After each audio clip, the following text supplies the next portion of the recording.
How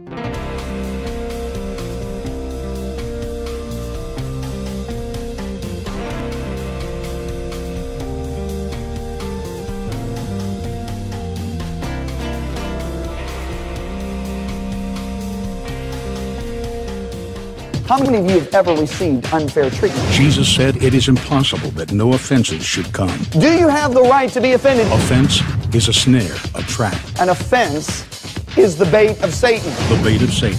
John Bevere's best-selling book has changed lives all over the world. God's word, His promise, will always come to pass as long as you don't get offended. And now, John Bevere Ministries presents The Bait of Satan Curriculum, a 12-part series designed to free you from the snare of offense. What you do with the offense will determine your future. Nós estamos na lição 4 do currículo em vídeo A Isca de Satanás. O que acham? Estão desfrutando? Certo! Eu quero que você abra sua Bíblia comigo em Romanos capítulo 12 e também, para economizar tempo, coloque o marcador em 1 Samuel 3. Romanos capítulo 12 é onde vamos começar. Na última lição, nós vimos como Davi encontrou dificuldades com o líder que ele tinha. E vimos que Davi se recusou a se vingar. Eu quero ler aqui, a partir de, isso também é bom. Vamos ler do verso 17. Romanos 12. Paulo diz, não pague o mal com o mal. Cuide das coisas boas, aos olhos dos homens. Se for possível, repita, se for possível. Em outras palavras, às vezes não é possível, ok? Se for possível, o quanto depender de você, ou seja, você que resolve. Vive em paz com todos os homens. Verso 19, amados, não vinguem a si mesmos. Certo, você perdeu a chance de gritar amém. Deixa eu dizer de novo. Amados, não vinguem a si mesmos. Foi melhor. Isso é uma sugestão? É uma recomendação? É uma ordem? Você encontra isso por toda a Bíblia. É uma coisa injusta para o povo de Deus se vingar? Não, alguém tem que entender isso. Diga a sua mente agora. Diga, acorde. E presta atenção. Davi falou com sua alma. Por que te inquietas, minha alma? Fale com sua alma às vezes, diga a ela para ouvir. Amém? Diga a sua mente para ouvir. É uma coisa injusta para o povo de Deus se vingar? É uma coisa justa para Deus vingar seu povo? Amém? A pergunta é, você espera? Amados, não vinguem a si mesmo, ao invés disso, deem lugar, repita, deem lugar, dar espaço para...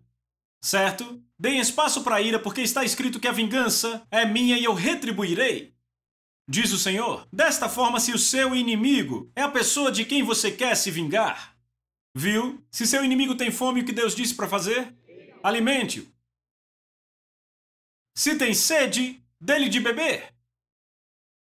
Sabe, eu estava chamando para conversão recentemente numa grande conferência. E eu acabei ministrando sobre como lidar com tratamento injusto. E todos olhavam para mim e algo saiu da minha boca, algo que eu nunca tinha pensado antes. Eu disse, amigos, Jesus não diz em nenhum lugar nos evangelhos para orarmos por maridos ou esposas, nem para orarmos por nossos pais. Ele não diz para orarmos por nossos filhos. A única pessoa que eu sei por quem ele diz para orarmos são os inimigos e os que te atacam. Amai vossos inimigos e orai pelos que vos perseguem. Haja bem com os que te maltratam. Se o seu inimigo tiver fome, dá-lhe de comer. Se tiver sede, dá-lhe de beber. Porque fazendo isto, amontoarás brasas vivas sobre a sua cabeça. Como assim amontoarás brasas sobre sua cabeça? Você agiliza o julgamento de Deus. Você retarda o julgamento de Deus, tentando se vingar. Agora, toda vez que se fala em juízo, se pensa em inferno e em fogo. Julgamento no Novo Testamento simplesmente significa decisão. Sabe como isso se relaciona com Deus? A decisão é que eles sejam libertos. Era isso que Jesus esperava quando ele morreu na cruz. Ele não disse, Pai, acabe com eles que me puseram nessa cruz. Eles que se explodam. Eu dei comida a eles, fiz milagres e olha o que eles me dão. Deixa que eles se explodam. Sabe qual foi a alegria que ele teve de você ser salvo, eu ser salvo? Esta foi a alegria dele. Ele não se ofendeu, você não se alegra? Porque ele poderia ter dito, Pai, mande 6 legiões de anjos para me salvar e eles que vão para o inferno. E seria perfeitamente justo. Ele disse, você não sabia que eu posso chamar 6 legiões de anjos agora e dar o fora? Não foi a atitude dele. Ele disse, Pai, perdoa, eles não sabem o que fazem. Ele não estava falando só dos soldados romanos, mas da próxima geração e da próxima e da próxima. Porque nós pusemos ele na cruz por nosso pecado. Não sejam vencidos pelo mal, mas vençam o mal pelo bem. Agora, Paulo não terminou. Ele não dividiu em capítulos, os tradutores o fizeram. Muitas vezes as pessoas perdem o que Deus continua a dizer por parar no final de um capítulo e no outro dia começar outro. Eles perdem a transição. Não é interessante que a próxima coisa que ele diz é que toda alma esteja sujeita às autoridades em governo? Porque não há autoridade que não venha de Deus e as autoridades que existem foram designadas por Deus. Então Paulo imediatamente está falando de vingança, fazer vingança, ser maltratado, e imediatamente ele diz que não há autoridade que não seja designada por Deus. Agora repitam comigo, todas as autoridades são designadas, não eleitas, designadas por Deus. Essa é uma declaração verdadeira. Deus é aquele que designa para a liderança. Ninguém chega à liderança sem Deus saber disso. Amém? Agora, não é interessante que Paulo está falando de vingança e ele fala de liderança? Nós já vimos que foi Deus e não o diabo que pôs Davi debaixo de Saul, não é? Então a pergunta que temos que fazer hoje é esta. Por que Deus coloca seus servos, seus filhos, debaixo de líderes que cometem sérios erros e até mesmo alguns que são maus? Agora eu vou dar um cara que é um bom exemplo disso, Samuel. Quantos lembram de Samuel? Samuel, quando era criança, sua mãe o dedicou ao Senhor e o Senhor pôs isso no coração de sua mãe para fazê-lo. E ela o põe debaixo da liderança de Eli. Eli era o chefe dos sacerdotes e o juiz em Israel naquela época. A arca de Deus estava em Siló e Eli tinha líderes debaixo dele. 2 desses líderes eram seus próprios filhos, Hofni e Finéias. Esses caras eram tão maus, tão terríveis, que Hofni e Finéias literalmente iam para a cama, cometendo adultério com mulheres que se reuniam na porta do tabernáculo. Não no portão, na porta. A porta levava ao lugar santo, o portão ao átrio exterior. Vejam como eram corruptos. Tomavam ofertas à força. Eli era gordo. Ele sabe quando a Bíblia descreve muitas vezes uma pessoa como gordo, quer dizer que ela é muito focada em si mesma. Entendem isso? Eli era tão fora do espírito, se você quiser dizer assim. Ana está orando e Eli diz, mulher, você está cheia de vinho, bêbada. Agora você pode imaginar se você vai a uma igreja, ok? E o pastor olha para você, enquanto você derrama seu coração para Deus e diz, você está cheia de vinho, você está bêbada. Imagine como muitas pessoas na América responderiam. Você chama a si mesmo de pastor? Eu vou embora. Eu vou para uma igreja onde eles reconhecem alguém que está orando e se entregando a Deus. E ir embora. Mas sabe o que me impressiona? Deus usa aquele sacerdote torto para responder a oração.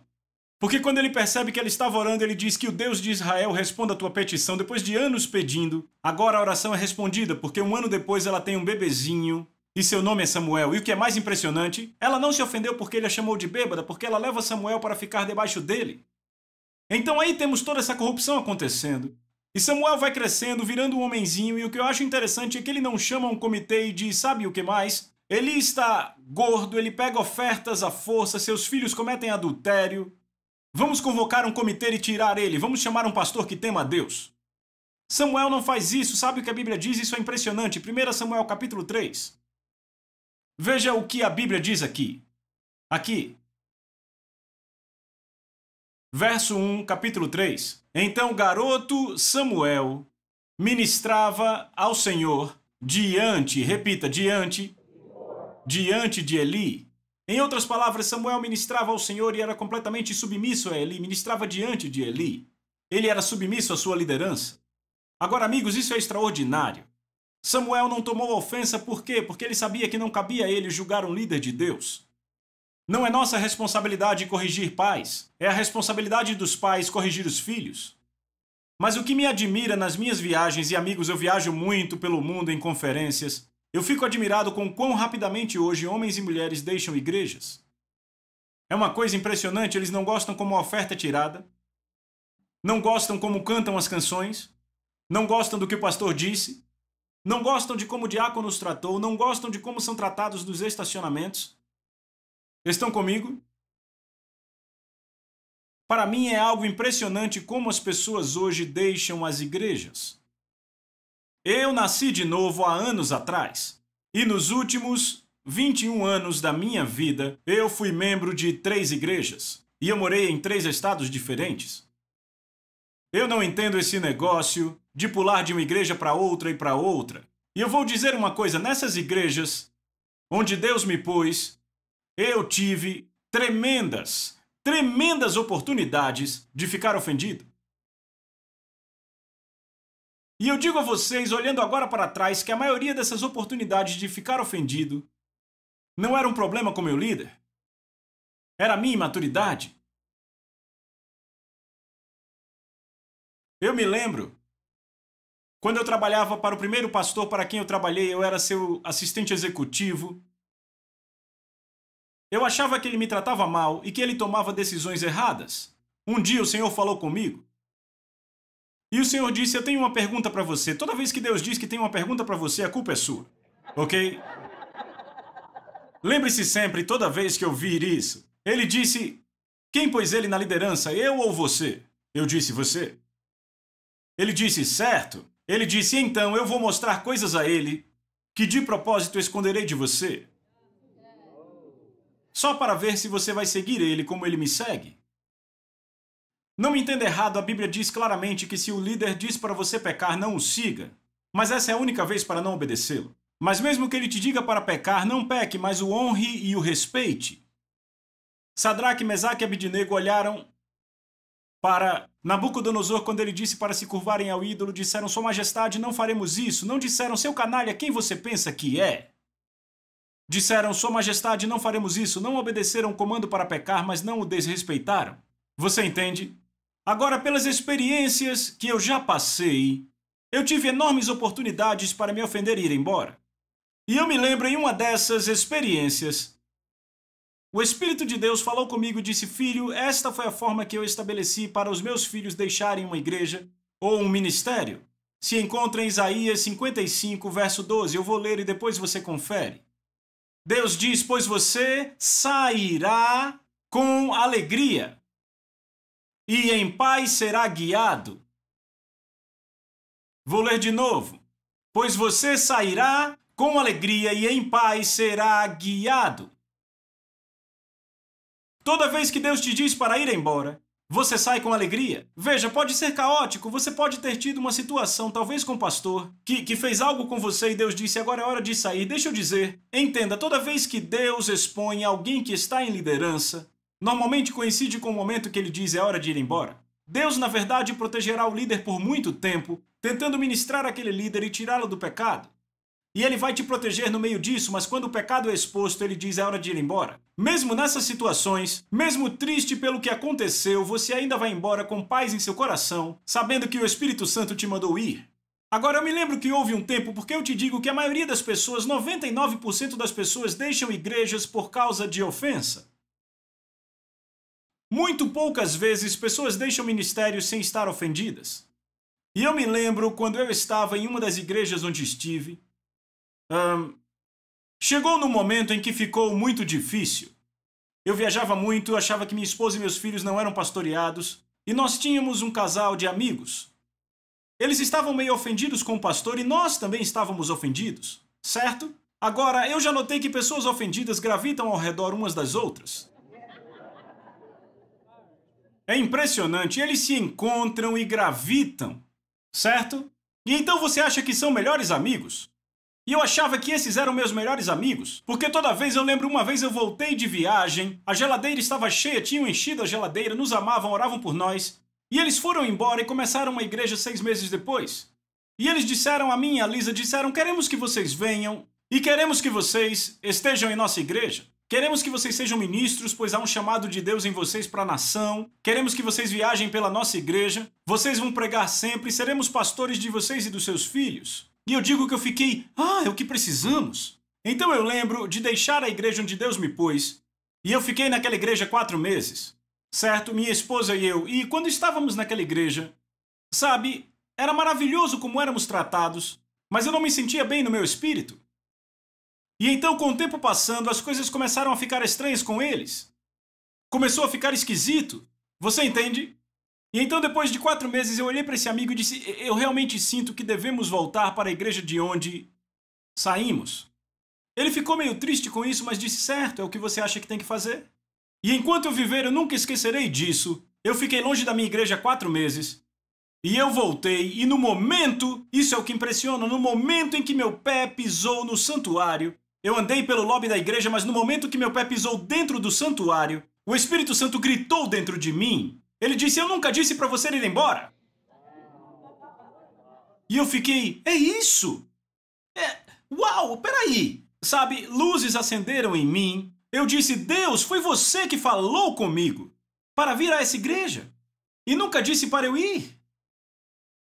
Sabe, amigos, deixa eu dizer, eu aprendi que quando Deus não está falando, Ele está falando. Sabe o que Ele estava dizendo? Não mude nada. Continue fazendo o que está fazendo. Você entende?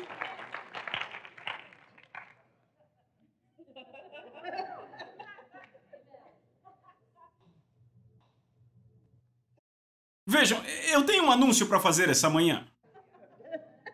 E talvez seja uma grande revelação para alguns. Você não escolhe para qual igreja vai?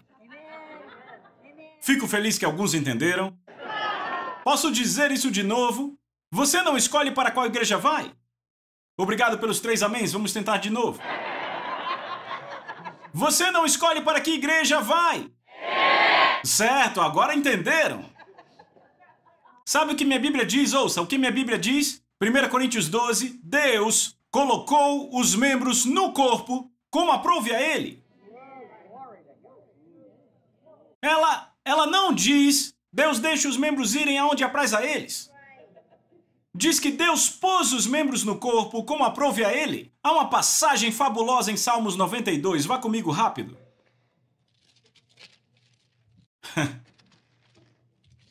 Salmos 92.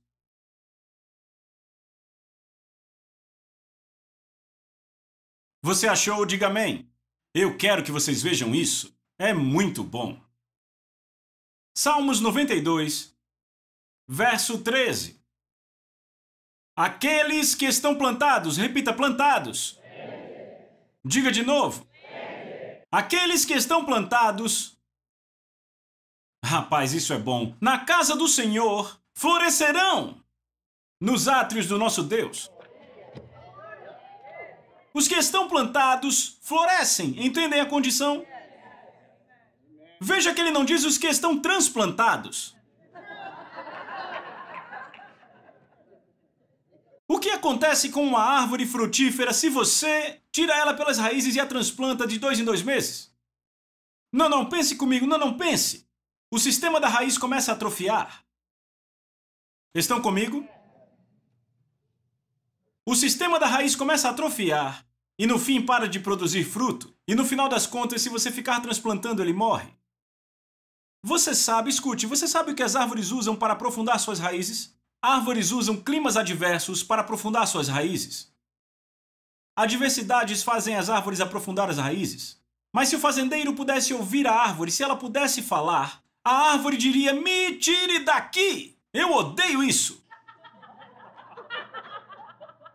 E se ele a transplantasse, o que aconteceria? Ele ia roubar dela a oportunidade de aprofundar as raízes. Por quê? Porque na seca ela tem que aprofundar para encontrar água. Eu tenho um amigo que vive numa área do país onde há uma seca severa. E de repente seu banheiro parou de funcionar. Então chamaram um encanador. E o encanador disse sim, como eu suspeitava. Uma raiz de uma árvore sentiu a umidade que vinha de um cano de PVC e entrou por ele. O que fez com que aquela árvore tivesse aquela tenacidade, a adversidade? Então o que ocorre é que as pessoas começam a correr de igreja para igreja, para igreja, para igreja. Porque a primeira vez que você for embora por causa de ofensa, a segunda vez será mais fácil, a terceira mais fácil. Por quê? Porque suas raízes atrofiaram. Ei, ouçam! Ouçam! Salmos capítulo 1, escreva aí, e Salmos 119 e 165, eu vou ler para você. Salmos 1, verso 1 e 2 diz: Bendito é o homem cujo deleite, eu estou pulando algumas partes aqui. Bendito é o homem cujo deleite está na lei do Senhor, a palavra de Deus. E na sua lei ele medita dia e noite. O outro trecho diz: Grande paz tem aqueles cujo amor está em sua lei. Ei, ouçam! Grande paz, cujo deleite ou amor está na tua lei e nada os ofenderá. Nada os ofenderá. Agora veja, Salmos 1 continua e diz: Ele será, ele quem? O que se deleita na lei, que ama a lei do Senhor, nada o ofenderá. Ele será como árvore plantada junto a ribeiros de águas, que dá fruto na sua estação, cujas folhas não secarão e tudo o que fizer prosperará. Então o que Deus está nos dizendo aqui? Ele diz que a pessoa que ama a lei do Senhor está firme e enraizada. Suas raízes vão bem fundo e mesmo na adversidade produzirá fruto.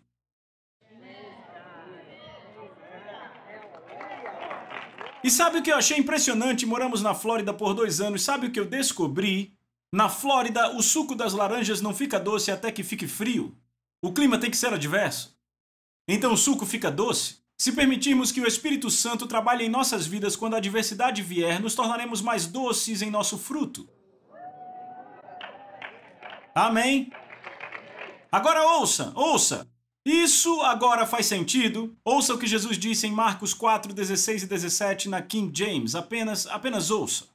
Ele disse: Esses são como os que são semeados em solo pedregoso, os que ouvindo a palavra imediatamente a recebem com alegria. Então não estamos falando do pecador aqui. Pecadores não recebem a palavra com alegria. São pessoas que vão no domingo de manhã, de noite, na terça de noite e dizem: Uau, o pastor é muito bom. Certo? Certo? Certo? Agora veja isso.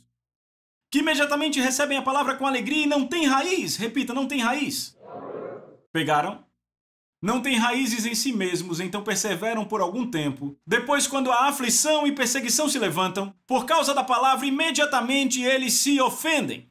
Porque se ofendem, não têm raízes profundas. Quer ver árvores rasas? Basta ir depois de um furacão e verá todas as árvores rasas que tem na Flórida. Mas se quiser encontrar, sabe, eu me lembro, quando eu morava na Flórida, eu fui visitar um cipreste do tempo de Moisés. Tinha uma placa dizendo a idade dele. Era um cipreste de 4.000 anos. Sabe, um monte de furacão passou por ali e não o afetou porque ele tinha raízes. Agora, ouça. Quando você vai embora por causa de uma ofensa, ouça. Ouça com atenção. Porque isso vai explicar o que você tem visto no comportamento de muitos. Não estou falando de você hoje, ok? Certo? Prontos?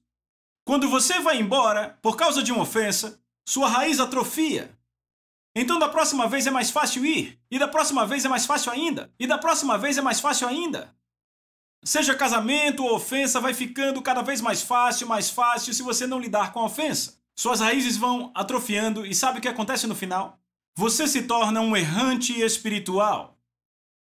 Sabe o que é um errante, um andarilho? Você anda de ministério em ministério, de igreja em igreja. Sabe, houve um cara que era um errante. Seu nome era Caim. Vá para Gênesis, capítulo 4. Ah, você vai amar isso. Gênesis, capítulo 4.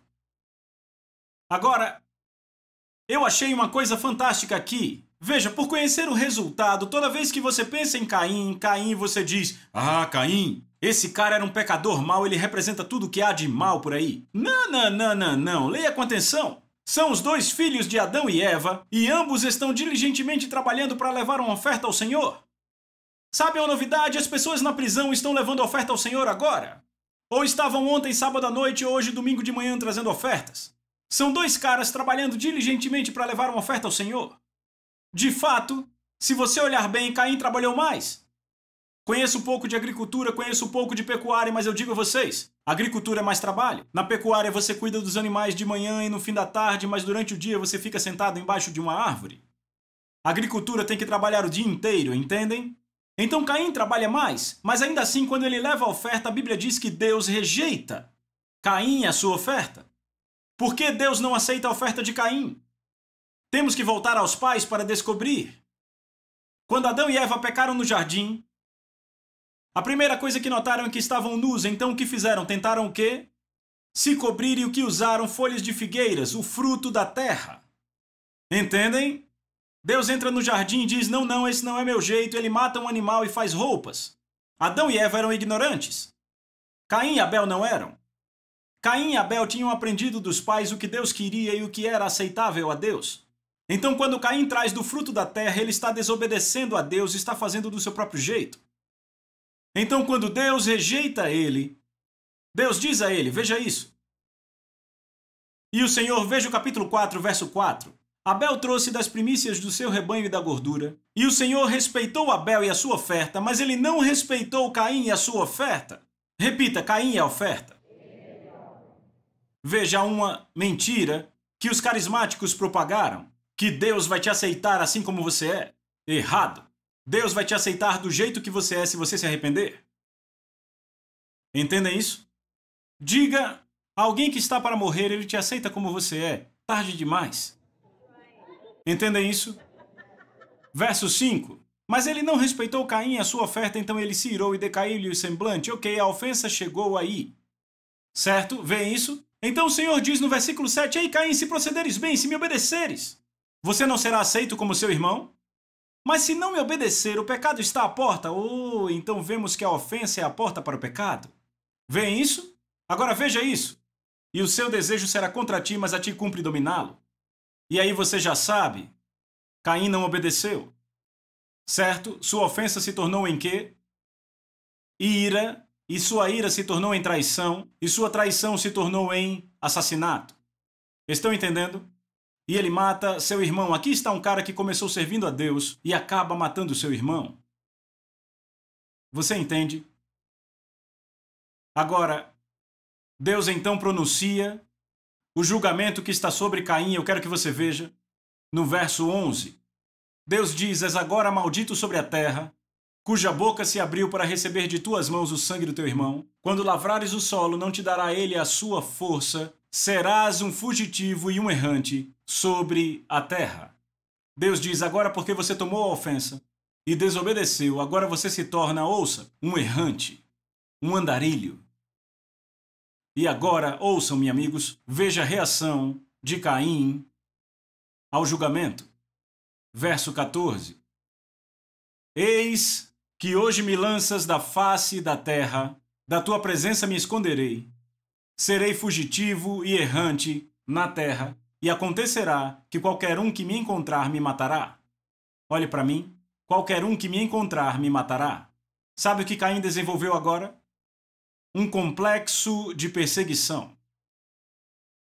Todos querem me pegar. É exatamente o que ocorre com as pessoas quando se ofendem. Se tornam errantes espirituais porque acham que todos querem pegá-los. Sou eu e Deus. É uma coisa meio Jeremias, sabe?